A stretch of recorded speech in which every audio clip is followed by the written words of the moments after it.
What's going on, people? This is another great episode of the film review. Movies, music, culture, and whatever else comes to our minds. We are your host. I'm Crazy Dee, and this is my wife, Tracey. And we're reviewing culture in movies, politics, society, and music. And do we have a doozy for us today? Do we have a doozy for us today? Let me push this real quick. Alright, people. We just came back from seeing the new installment of Halloween. Alright? So the new installment of Halloween came out, and it's been doing box office numbers. And so, of course, we here who were here when the first installment came out in 1978, we were wee little children at the time when it came out. But, as years went on, they played it, and you've seen it, and you've seen it, and you see that it's about a young man, and it's really never really fleshed out in the whole story ever why he did what he did. But he was they changed the age. I swore he was 8 when he did the original, but they reduced the age. 6, he was right? 6 years old when he knifed his sister. There's a couple of changes, so we're gonna go through the changes of the plot line. First of all, none of the other movies that happened. This is just strictly from 1978. From the time when they captured him, 1978, from when they captured him to when they put him into the institution until they're getting ready to do something within the picture to move some inmates, so to speak. I call them inmates, criminally insane. It's 40 years later, right? 2018. And Michael Myers is now 46. Yeah, 46 years old. Now he would be 48, but I guess that would be too much on the nose, and so they decided to drop his age. But I swore he was 8. He looks more like 66. Yeah, he looks like 66, but because, hard living inside, 3 meals a day, chained, standing in one place looking up at the ceiling. Hey, you might look like that, okay? So, for those who don't know the whole history of the story, so we went through some changes. There's some changes. Now, in the original Halloween, he's being picked on by, I guess it's like the stepdad, right? Right. And he's sitting there, and for some reason, he just snaps. He puts on a Halloween mask, and what's he do? He duct tapes the dad and knives him, if I remember correctly. And then he goes upstairs, and he watches his sister have sex, and he just,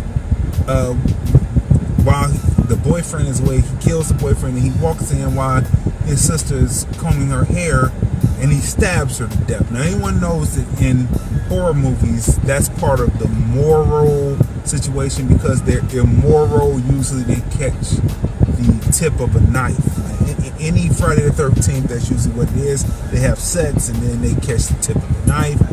Same thing here. There's some changes in this film. We're going to get to that. Maybe it's because of the Me Too and Enough movement, but there's some changes here. Okay. So that's one. So he knives her, and then they put him in, and then it flash forwards to 78, and he's a grown man, and he's coming out searching for his baby sister that he did not get a chance to kill. However, the story has been changed. That's right. Jamie Lee Curtis's character is no longer his sister, but was a neighbor. I don't know how he decides to fixate on her in the original in 78.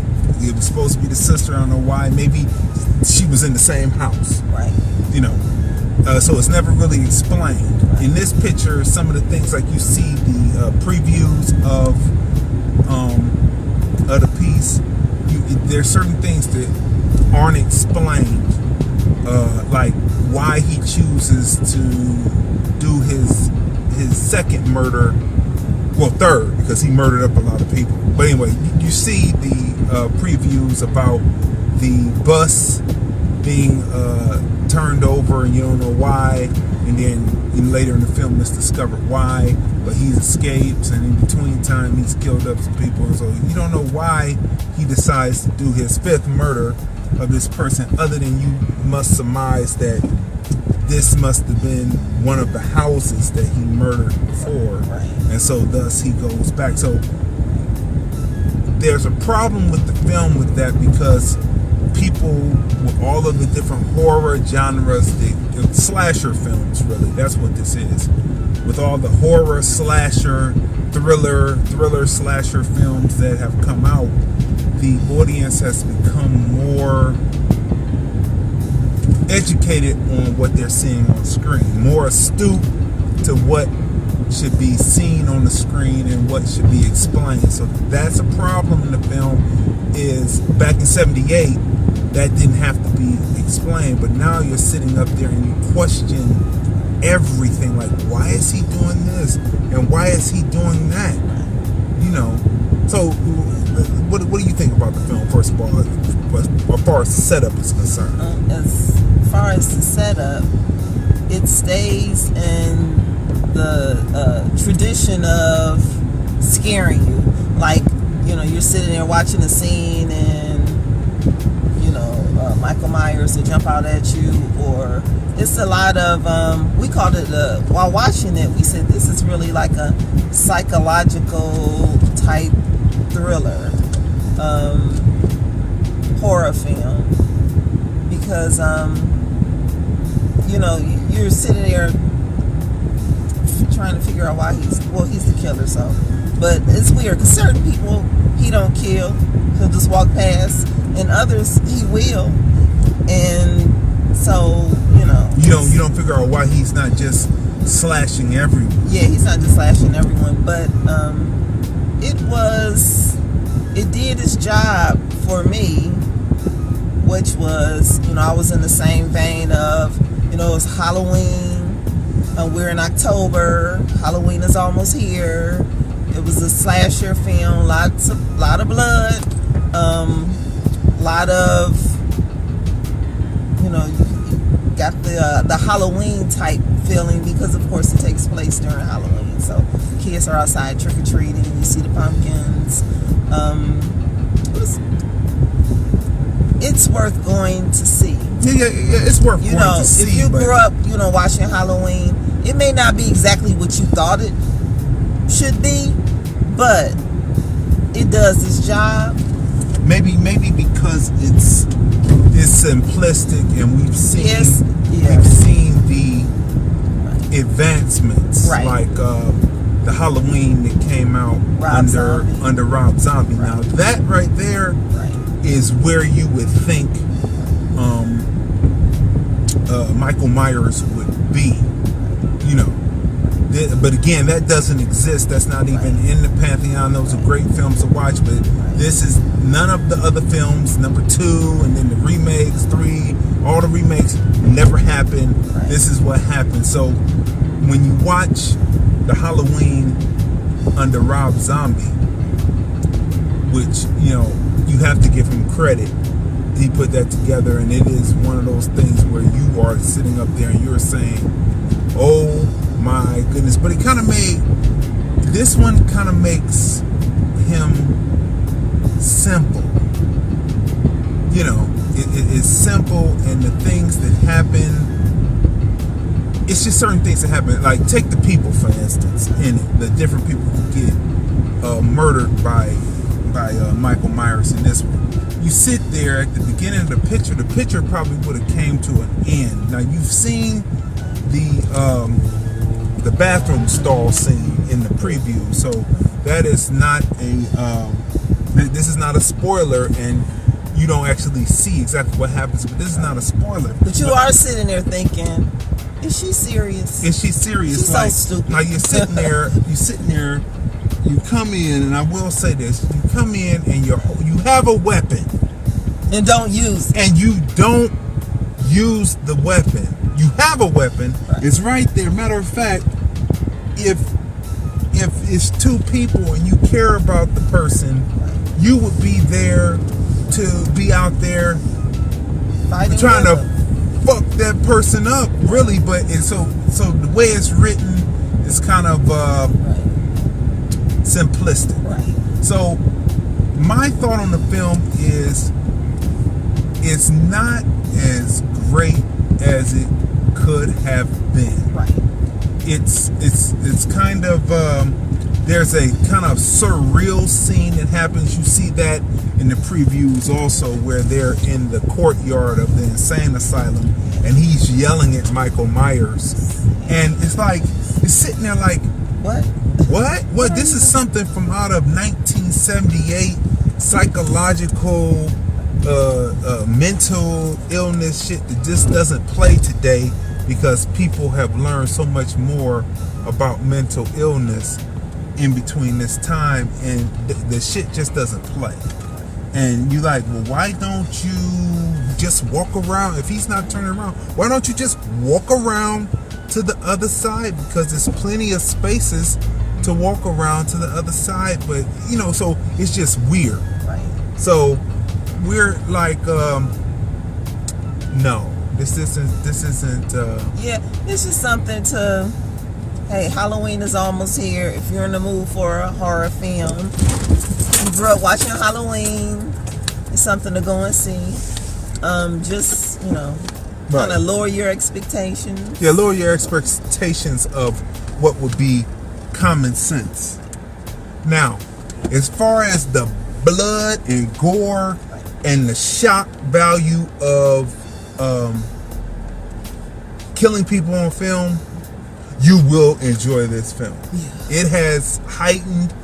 You see things on the screen, and then you hear things off of the screen using the sound effects, and you're like, oh my God, what is going on here? Right. So you will sit up there like that, but at a certain point in the film, it gets slow because, okay, we've seen all this, so let's get to the conclusion. And there is a little twist in the film, and you're like, what? But we're not going to give any spoilers. We're not going to give any spoilers, but it's like, really, there's a twist, and you're like, really? And then so it's when we came out the theater, a guy asked me, he said, what did you think about the film? And I said, well, he gave you his opinion. No, but he gave me his opinion after I said mine. I said it wasn't great. Yeah, he said it wasn't as good as the previous. Yeah, that's what he said. And so that's the truth. And we have to tell the truth that Halloween is not this version of it is not as great as the ones that fell after within the sequence of 2 and 3. And 4, either 3 or 4 was something that went off on the rails on something else, and Michael Myers wasn't even in one of the Halloweens. Then it shut down for a minute, then it came back under Rob Zombie, and Rob Zombie brought the pain with it. Right. So we will tell you that. So for Halloween, as far as that's concerned, action, movement, suspense, thriller. Yeah. Excellent as far as that's concerned. Kind of nonsensical in some of the action sequences. Nonsensical doesn't make sense. That's what makes the audience, makes you lose interest in the film, because it's like, that wouldn't happen. Not at all, that wouldn't happen. And the element that they took out of this film, and what I was speaking on earlier concerning the Me Too and Enough movement, is they took the element of sexual intercourse out before people get killed. So that is no longer a sin in these pictures. Thus, the sin happens, and then the retribution happens by the crazy psycho killer. That is totally out the film. They do give you a piece of that in a flashback to show you what happened to the original sister. So they give you that. So there's some humor in the film. Oh yeah, there's humor. There's laugh points and shit, but it's just like people butting into where they shouldn't be butting into, which is, I guess that's the sin in the film. You're butting into something you're not supposed to butt into, so I'm coming to get you. Yeah, so that's what that was. So what would you rate the film? I would give it a 7 because it was entertaining. This is October, Halloween season. It was a horror film. It was a lot of blood. It was a lot of stabbing and killing, and it was a horror film. So it was entertaining, and it's worth going out to see. Yeah, it was a horror thriller because they left you thinking about certain sequences. So they tried to throw a lot into it, and I think that's the problem.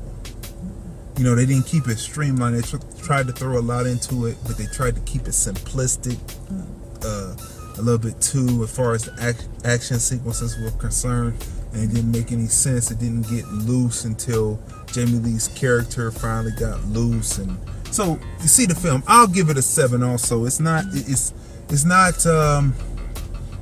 Venom. Right. You know. But then that's action. I mean, that's action, what Marvel. So that's Marvel. Different category. He was eating people.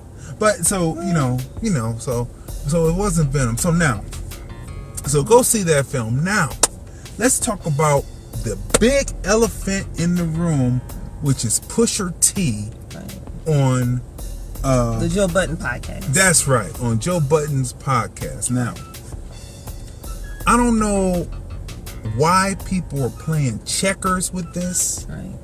But they are playing checkers, and I swear that Pusha T is playing chess. Yeah, but it's just so stupid, all this back and forth. Like, who cares? Worse yet, better yet, he's playing backgammon. But it's so stupid. Like, who cares who Drake's baby mama is, and what Kanye did or what Pusha T did? And I mean, it's just so many like more important things going on in the world. So those are just like. But the issue is that it's just ridiculous. It keeps coming back up because they have nothing else to do. No. In my opinion, this was a rap battle. It was a battle of exchanging mental ideas, who could put the best across. Just think of if someone had stepped in between the middle of Ether and Jay-Z's response to Nas, and that battle never happened because someone stepped in and said, Jay-Z, don't respond because, you know, that's just getting gutter, and, you know.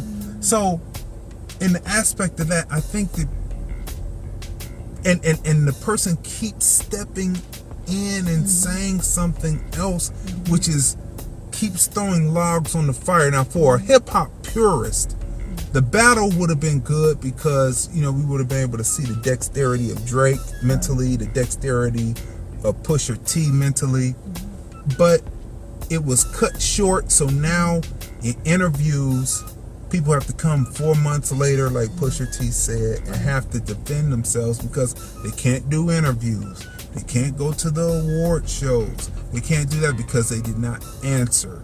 But right? then people moved on, and then, you know, in this society, it's like a microwave. Every few minutes, there's something different, and I just think that, okay, so Drake did the interview on LeBron James' show on HBO. Okay, fine, right?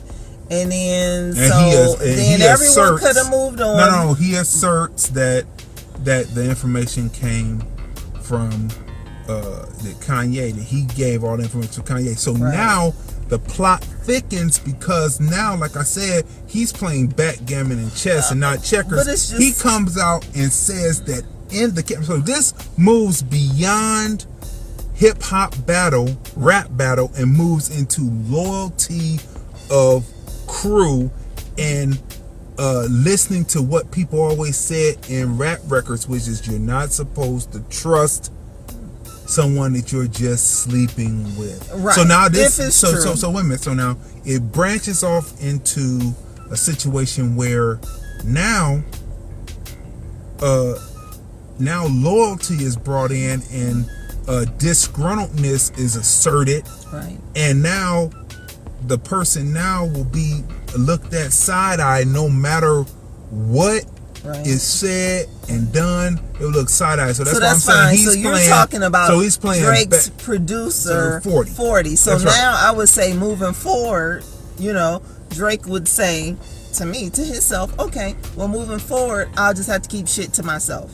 And we're going to keep it business and keep it moving. And see that breaks up, and sooner or later that breaks up crew when you cannot trust to be able to inform. So then now dude is segregated and put into, okay, come to the studio, do this, and after that you're gone, buddy.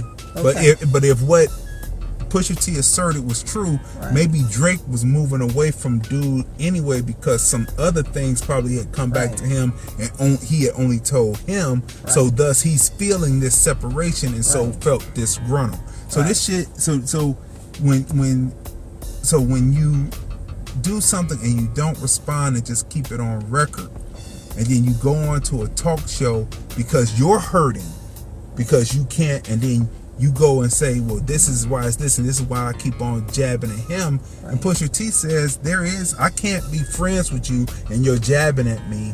No stretch, no shape, form, or fashion. I can't do that. And so he goes straight for the jugular. It's always wipe out the whole crew, the whole situation. But like Joe Budden, was saying, as well as Rory and Whitmile, they're part of the Joe Budden podcast show. Okay, well, it makes sense that Drake would feel the way he felt because, and it's funny how everything lined up. None of this stuff had come out before, never, right? Never. But as soon as he goes to Wyoming, right? As soon as he goes to Wyoming to work with Kanye, and he tells all this stuff to Kanye, then his business is out on the street. So it makes sense that Drake would say, "Hey," but he said, put it off on but Kanye. see, Pusha T said he wasn't there because there has been beef between the two sets of crews all the time. Right, so because Pusha that's why Drake wasn't really going at Pusha T, because Drake knows Pusha T wasn't there. Right. So Drake is thinking, okay, well, Pusha T was nowhere around. But You're the only person that I remember told. now, Drake started the battle. Pusha T just put the nail in the coffin of the battle. Well, it wasn't clear because they kept asking throughout the interview, well, where did all of this really start? I mean, so it wasn't. But we know it's that not clear that Drake started. We know that yes, the diss record came out first where he talked about his wife.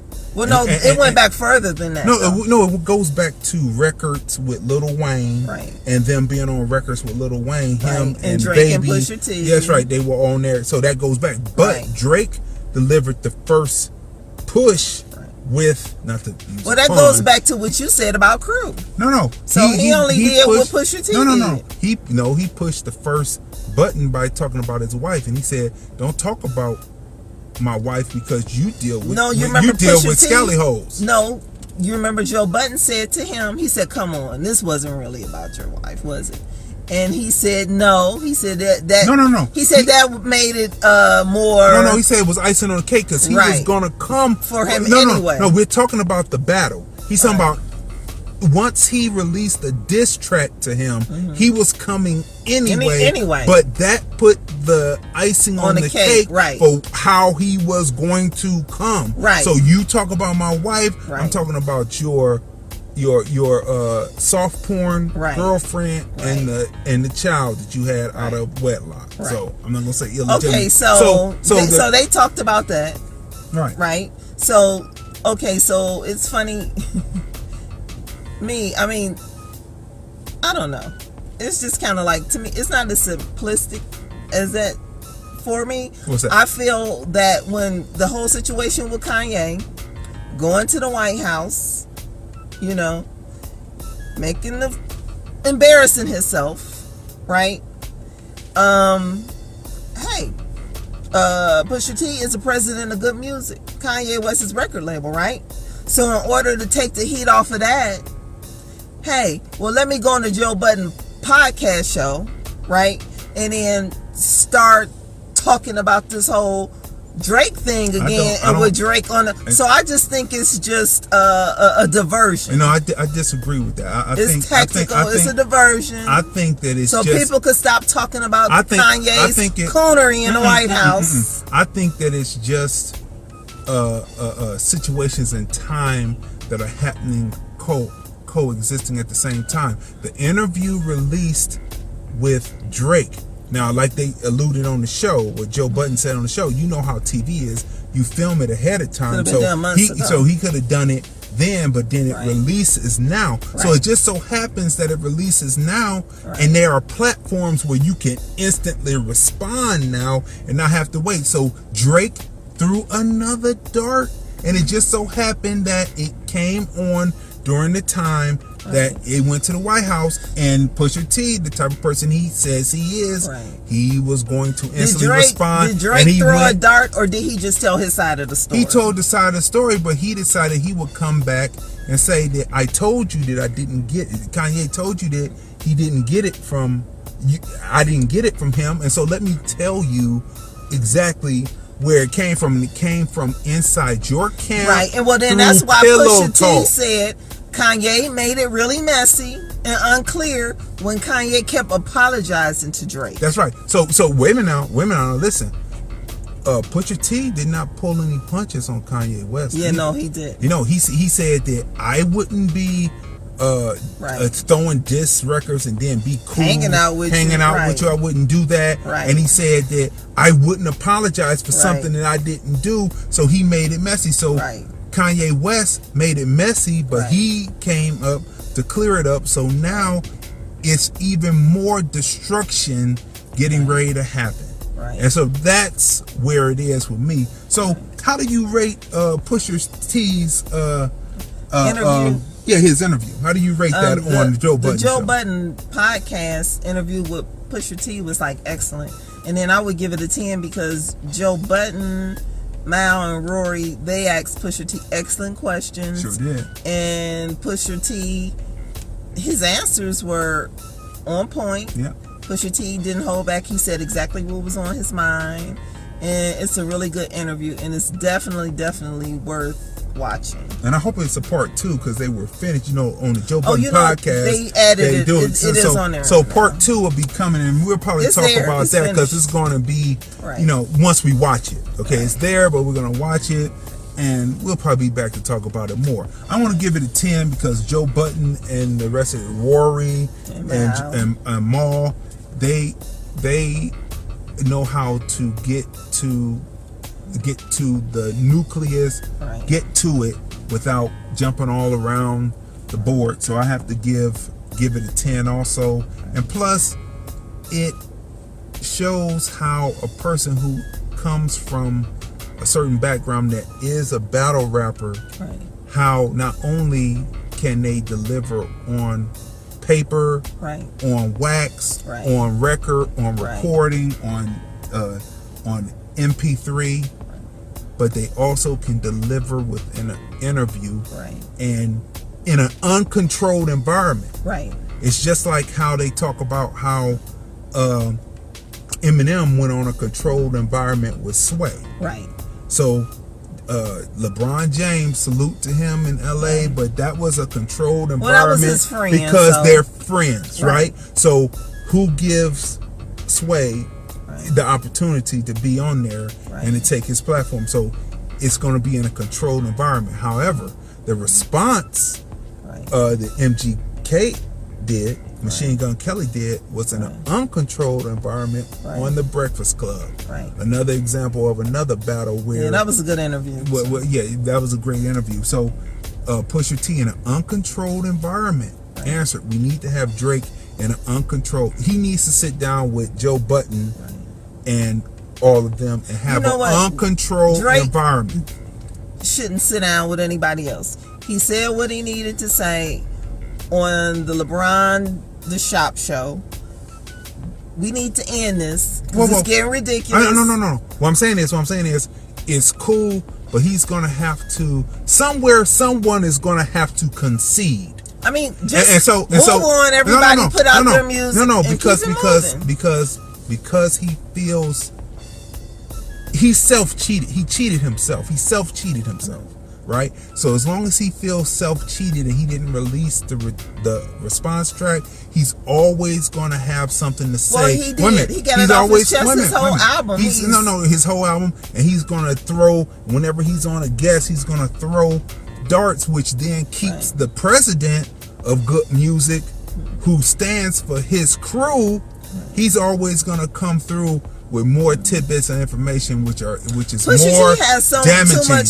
He has it's more. But if you so keep much throwing, talent, I think he could do better. He needs to move on from good music, because it's just wait a minute dealing now. with Kanye and all that Right. drama is going to be nothing but ongoing headache for him. Wait, but hip hop, that is what hip hop is. Yeah, but you It's can about tell the in that battle. interview that Pusha T and him being a tourist, he's not gonna put up with this bullshit for long. Because like Joe Budden, Mal, and Rory, they asked him. They said, "Okay, well, you're riding for your crew, but none of them are like riding. Why are you the only one out front, going at everybody?" Yeah, he's going at him. But have you noticed that no one goes back at him?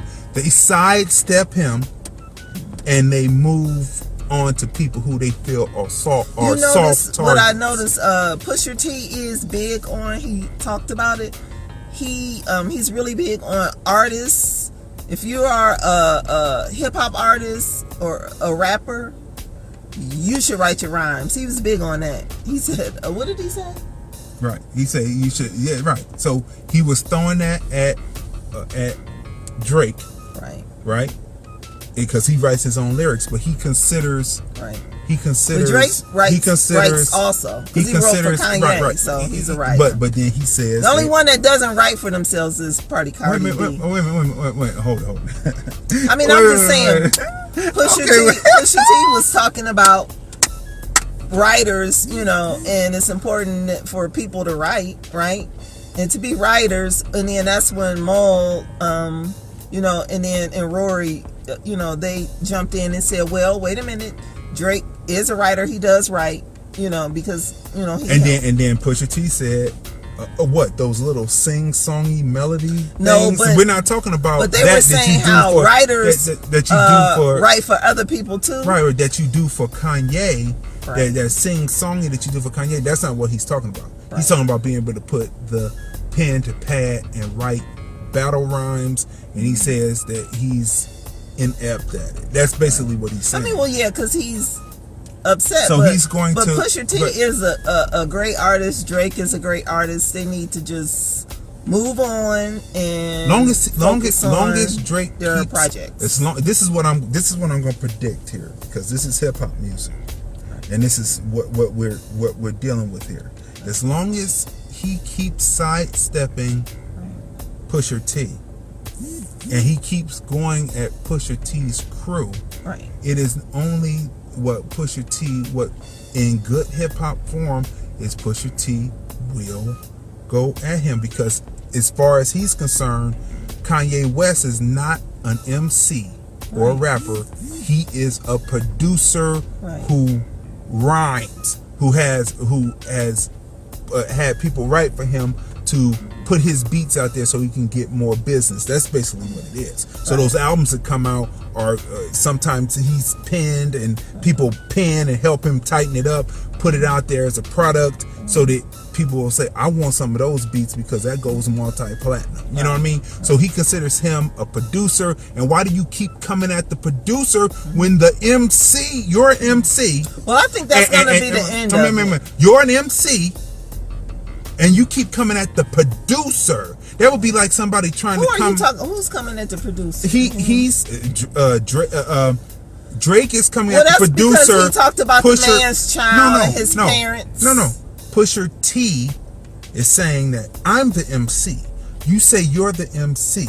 Right. You threw a battle at me. I threw at you. You supposed to throw back at me. Pusha T is money in the water, and that's image control, because they're trying. As the president of good music, he's trying to keep the heat off of Kanye. No, I don't think. Because Kanye's record label is good music, and Pusha T is the president of good music.